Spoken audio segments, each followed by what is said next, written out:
Morning teenage Jack. Nde naisana kambeza Liam Payne, member wa band ya former member tite One Direction. Amene wamwalira pa 16 October kwa Argentina. Liam Payne anabadwa mchaka cha 1993, anaindi zaka 31. Ali ndi zaka 14 anapita ukapanga audition kapati kupanga na mpikisano uyimba wa X Factor ku UK. Koma chifukwa naye wang'ono kwambiri, mmodzi mwa majaji Simon Cowell anamuza abwerereso after 2 years kuti akule pang'ono. Nde patatadi 2 years ali zaka 16 anapitaso anakapanga audition. Sana wine koma Simon chifukwa naye ali ndi label yake ya nyimbo, anapezeka kuti anasankha anyamata 5 amene amayimba nawo, anapanga nawo ma auditions koma sana wine, koma nawo noti amadziwa oyimba. Anapanga kwatenga usikwayika mugulu kupanga gulu lake lomwe analicha One Direction. Anaipanga gulu na Simon Cowell, so anaisainisa label yake, anali ngati iyeyo ndi anali mwini wake wa One Direction kuti anango atenga anyamata wakwayika pamodzi. Anavomera of course aini iyeyo kuti yes kuli bwino akhale mu bandi nkumayimba kusiyana kuti aluze nkumabwerera ku nyumba opanda kanthu. Na anthu ake analonera kuti success yawo inayonera kuti samayembekezera. Anayamba kuimba anthu anakunda worldwide, anachita gain fame ku USA kwambiri zonera kuti samayembekezera kuti mpaka na ungofikira kutchuka maaba awo one after the other. Amakhala ma chart toppers amakhala ma number 1 ma Billboard successes kwambiri. Nde anthu ambiri One Direction amaikonda, ineso nyimbo zawo zinani mazikonda. Anapezeka kuti Liam Payne anali mwana, anapezeka anayamba kuyenda ndi modzi mwa anthu amene anali majaji amene anali Cheryl Cole. Majaji awo X Factor uja Cheryl Cole ngati mukumudziwa ndi ex-wife wa Ashley Cole, footballer. I think ankasewelera timu ya Chelsea, anapanga divorce. And Cheryl Cole anali wankulu kwa Liam Payne, anali wankulu by 10 years kuti amasana zaka 10. Cheryl Cole wa 1983, Liam Payne wa 1993. Koma anatengana sana kwatirane china chibweza makhali modzi mpaka na anaberekera na mwana kena kwanasiyana.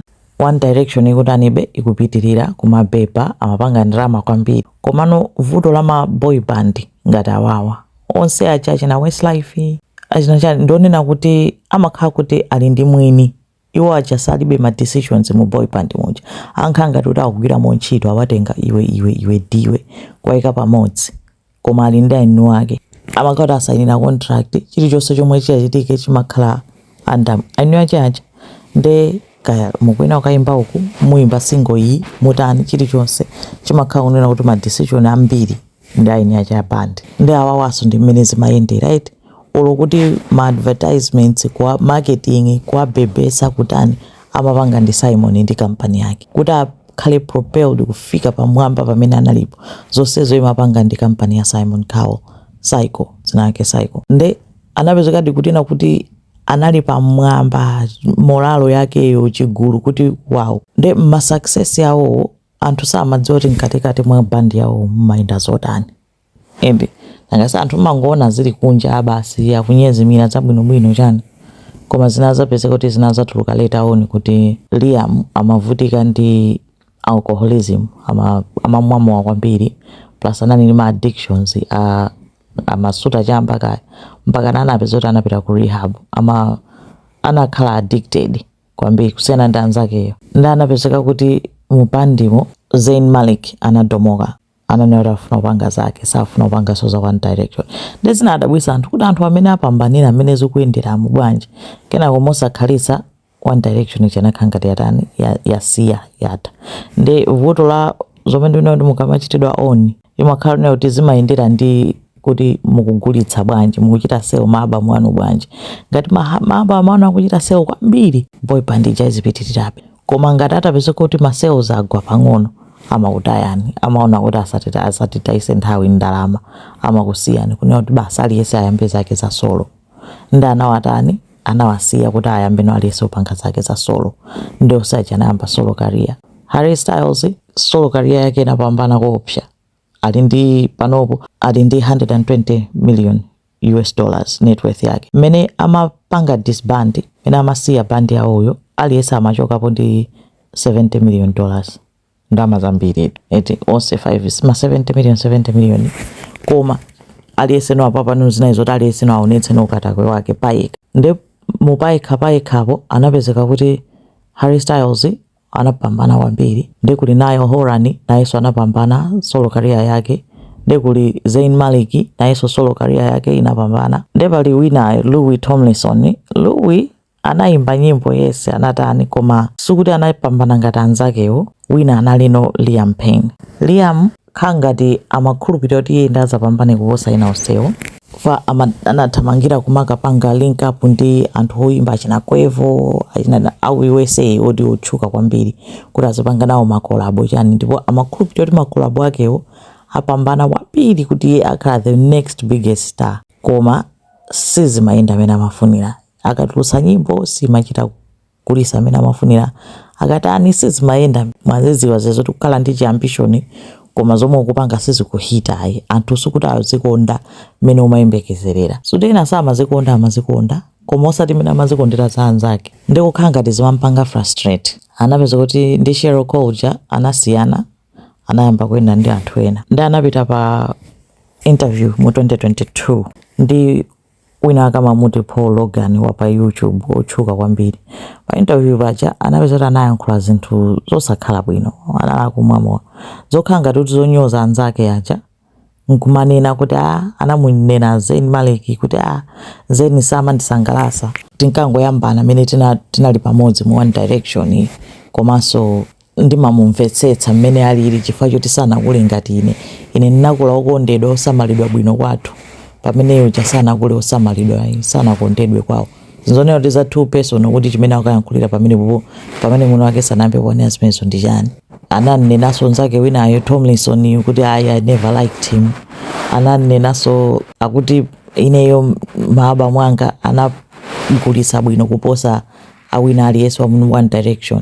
Lezi nadabwisa anthu kuno kuti iye akuyankhula ngati kuti ali wa competition ndi anzake. Pamene anzake angopanga focus on makaria awo nkumachita bwino. Koma anakhala ngati anamveka kansanje chonchi chifukwa anzake uzimayenda. Ndi anthu anamutembenukira. Kapena tene mu chizungu cha ku Malawi anamutuluka. Kapena titi anamutsika. Anamulalatira nantukana koopsa tayankhula zimenezozo chifukwa anakhala kuti akuononga picture yomwe anthu anali nayo ya One Direction. Ndi anakhala anabwerera kufuna kupepesa kusintha ma statement chanchani koma anyway anthu anakhala ngati they made up their minds. Amapitirizabe umalimbikira kufuna kuyimba chani koma samachita attain success imene iye amalakalaka. Anapeza kuti anapanga engage ndi mayi wina wake amamuti Maya Henry. Lotchukaso nayeso pazake ti YouTube chanchani oti odziwika zimayo kongola. Koma Maya uja anathetsa chibwezi. Atathetsa chibwezi naye Liam samamvetsa samatha kungomusiya. Amalimbana kumamutumizira ma message, kumamuimbira mafoni. Ndi Maya uja amanya kuti ndisiye sindikukufuna. Iyo uja nkumapitirizabe kumampanga contact kuti akamubloka amakapeza namba ina amuimbirabe amutumizirabe message. Akamubloka amapanga choncho ndi mpakana anakamunenera mpakana anampasa cease and desist letter kuti asiye kumpanga contact, it's unwanted, sakumufunaso. Ndi anapeza chibwezi china mtsikana wina amayeserabe kumampanga be contact Maya Henry uja. Ex girlfriend wake uja analemba buku akuti fiction koma based on true events, koma analemba nkhani yosonyeza ngati kuti zomwe zimapangika mu bwenzi wake ndi Liamuyo. Analemba kuti amachitidwa abuse, anapangidwa force kuti achose mimba, zinthu zoti za negative kwambiri kwa Liamuyo. Ndi anakhala kumpempha kuti usatuluse bukhulo, usatuluse nangasi anthu amampanga kale chipongwe eti zomutulukazo amakonda kuntumizira ma message oyipa achani. Ndi ayayo anakhala ngati wachita makana anatulusabe. Anakhala kumuza kuti mutu mwanga simuli bwino panopo, mental health yanga sili bwino, ukatulusa izi zindipangisa kuti ndife zindipha.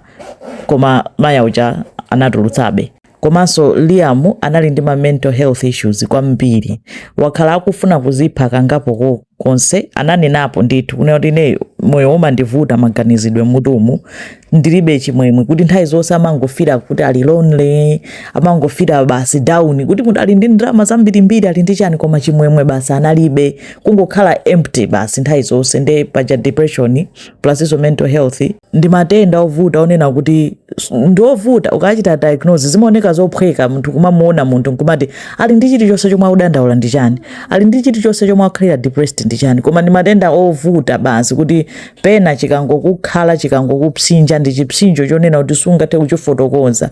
Nde anali ndi chiwanda chimene chocho ndichitchula kuti chiwanda cha mental health choti chimamuphinza kwa nthawi yayitali. Ku Argentina ananyamuka anapita pa 2 October kupita ku Argentina. Ku Argentina ko anapita ndi chibwezi ya nyuwanicho amati akupita kukaonera concert ya Nayo, mmodzi mwa anyamata One Direction mafoma anachita sell out kumeneko, komanso Harry Styles anali komweko kuti ma members a One Direction anapita kukampanga support and zinayi zoti zikuyenda iti kuti anzakewo music career yawo imayenda.